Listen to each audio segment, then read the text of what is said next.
We start with breaking news in a Fargo murder investigation. We have just obtained court records which claim Gito Kamara drove the suspected shooter to the apartment where the murder happened.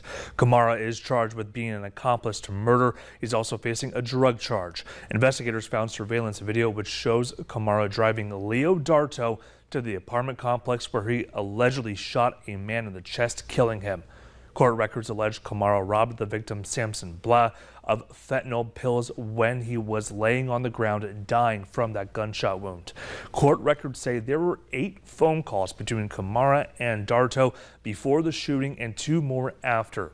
2 9mm casings, they were found at the apartment complex where the shooting happened, and 5 more were found several blocks away where Kamara lives. Now, the court records filed today indicate Darto is possibly staying with someone in Philadelphia. Fargo police have contacted detectives in the city and obtained a new phone number for Darto. He is currently wanted for murder.